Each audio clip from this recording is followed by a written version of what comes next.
Saudi अरब में high level meeting पूरी हो चुकी है, लेकिन यूक्रेन इस मीटिंग में नहीं था और न ही यूरोपीय देशों के नेताओं को इस मीटिंग में बुलाया गया। यानी कि मीटिंग हुई अमेरिका और रूस के प्रतिनिधियों के बीच। पहले खबर थी कि मीटिंग में पुतिन भी होंगे, ट्रंप भी होंगे, यूक्रेन के राष्ट्रपति वोलोदिमीर ज़ेलेंस्की भी होंगे, लेकिन तस्वीर तो कुछ अलग ही नजर आई। हाई लेवल मीटिंग का मकसद रूस और यूक्रेन के बीच चल रहे युद्ध को समाप्त कराना था, लेकिन फिर भी इस मीटिंग में यूक्रेन ही शामिल नहीं था। तो फिर इस मीटिंग में कौन कौन आया? मीटिंग में अमेरिका की तरफ से विदेश मंत्री मार्को रूबियो शामिल हुए। अमेरिका के ही एनएसए माइकल वॉट्स इसमें शामिल रहे, जबकि रूस की तरफ से विदेश मंत्री सरगेई लावरोव और पुतिन के विदेश नीति सलाहकार यूरी उशाकोव इसमें मौजूद रहे। मीटिंग में वॉशिंगटन से विशेष दूत विटकॉफ भी शामिल हुए, जो कि यूक्रेन और रूस दोनों के लिए चर्चा कर रहे थे। लेकिन सवाल ये कि यूक्रेन ही इस बैठक में शामिल क्यों नहीं है?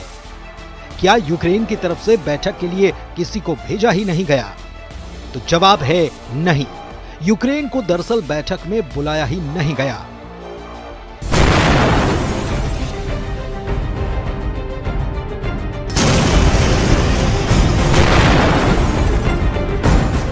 इस बात की पुष्टि यूक्रेन सरकार के सीनियर अधिकारी ने भी की और यूक्रेन के राष्ट्रपति वोलोदिमीर ज़ेलेंस्की ने भी की। हैरानी की बात यह है कि मीटिंग में यूक्रेन शामिल होगा, ये बात अमेरिका के विशेष दूत कीथ केलॉग ने पहले से कही थी, लेकिन फिर भी यूक्रेन बैठक में नहीं था। यानी कि यूक्रेन को बैठक के लिए बुलाया ही नहीं गया और न ही यूरोपीय देश के नेताओं को बातचीत के लिए आमंत्रित किया गया।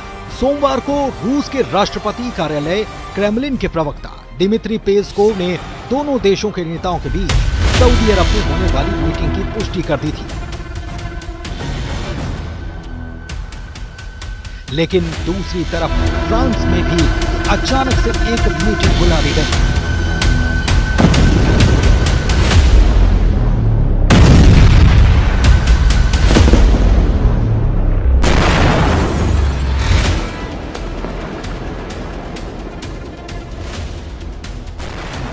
ये शिखर सम्मेलन फ्रांस के राष्ट्रपति इमैनुअल मैक्रों की तरफ से बुलाया गया। माना गया कि रूस और यूक्रेन के बीच जारी जंग को रोकने को लेकर सऊदी में मंगलवार को होने वाली मीटिंग में यूक्रेन और यूरोपीय देश के नेताओं को ही बाहर रखने की आशंका के चलते ये सम्मेलन फ्रांस में बुलाया गया। इसमें यूरोपीय देश के नेता भी शामिल हुए थे।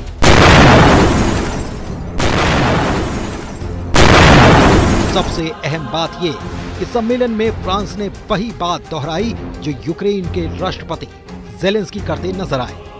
ज़ेलेंस्की कह चुके हैं कि यूक्रेन की सुरक्षा पर बात किए बगैर कुछ भी हल निकलना संभव नहीं। वो नाटो में शामिल होने की बात करते हैं और वो इसे सबसे सस्ता और महफूज विकल्प मानते हैं। कहते हैं कि ऐसा करने से ही यूक्रेन सुरक्षित हो पाएगा। और कुछ यही बात फ्रांस के राष्ट्रपति इमैनुअल मैक्रों ने भी कही। मैक्रों ने न केवल शिखर सम्मेलन बुलाया, बल्कि यूरोपीय देशों को इसमें शामिल किया और दूसरी तरफ ट्रंप और पुतिन से भी फोन पर बात कर। मैक्रों कहते हैं कि हम स्थायी शांति चाहते हैं और इसे हासिल करने के लिए रूस को अपनी आक्रामकता समाप्त करनी होगी।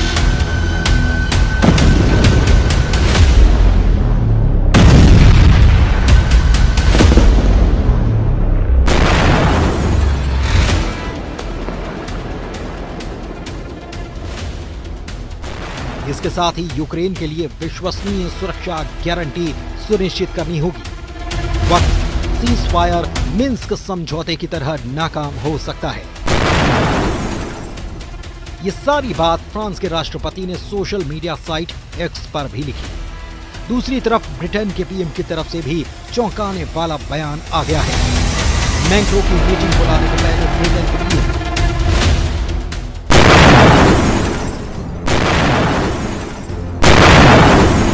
स्टारमर ने साफ कर दिया कि वो जंग के बीच यूक्रेन में सेना भेजने के लिए तैयार हैं और वो ये काम शांति समझौते के तहत यूक्रेन को सुरक्षा की गारंटी मिल पाए इसके लिए करेंगे।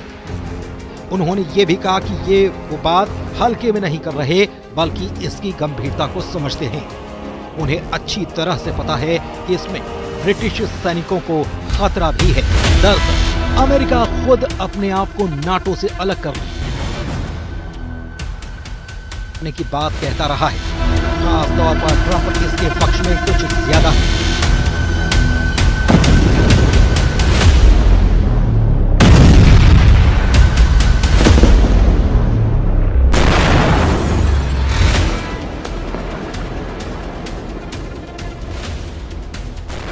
हो सकता है कि ट्रंप नाटो से बाहर ना भी जाएं, लेकिन वो बार बार ये बयान देकर नाटो अमेरिका पर निर्भरता को शायद कम करना चाहते हैं। इसीलिए उन्होंने ये भी कहा था कि अब यूक्रेन की सुरक्षा के लिए यूरोपियन देशों को आगे आना चाहिए, ताकि अमेरिका दुनिया में दूसरी तरफ चल रही समस्याओं पर अपना फोकस कर पाए। अब इस मीटिंग में हुआ क्या है,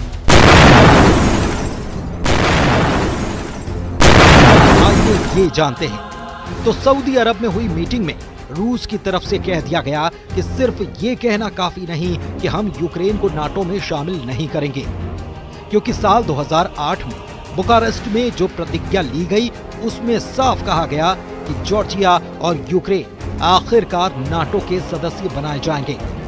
इसके लिए साल 2008 में तय किया गया था, उसे रद्द करना या उससे इनकार अब करना होगा।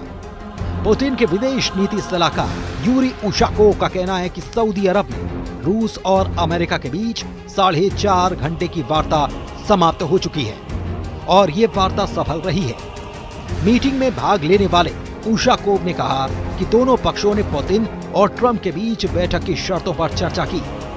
उन्होंने कहा कि दोनों के बीच आगे होने वाली बैठक के लिए कोई तारीख निर्धारित नहीं की गई है। अहम बात यह भी कि जब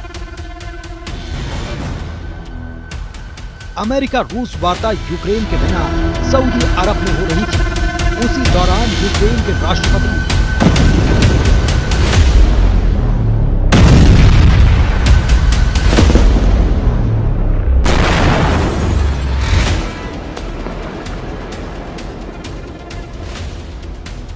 ज़ेलेंस्की एर्दोगान के साथ बैठक के लिए तुर्की के अंकारा पहुंचे थे और यहां भी ये दोहराया गया यूक्रेन शांति के लिए तैयार है और बैठक भी करने को राजी है, लेकिन ये सब उसकी सुरक्षा की गारंटी को पहले मद्देनजर रखकर किया जाए तब। ज़ेलेंस्की का ये भी कहना है कि हम उम्मीद करते हैं कि ये सुरक्षा गारंटी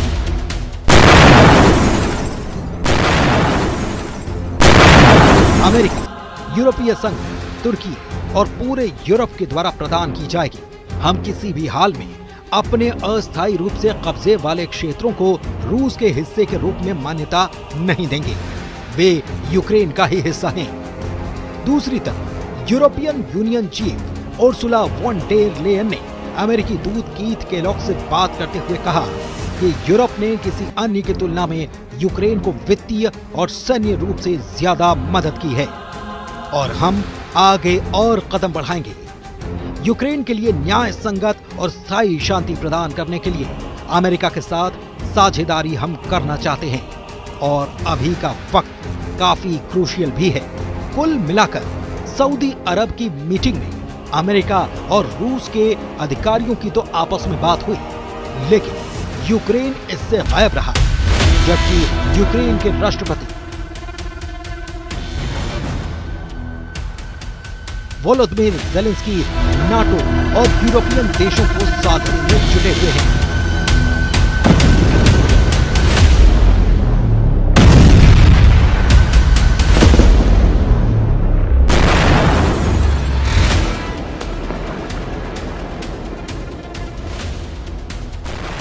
और उनकी लगातार हो रही यात्राएं इसी बात का सबूत है।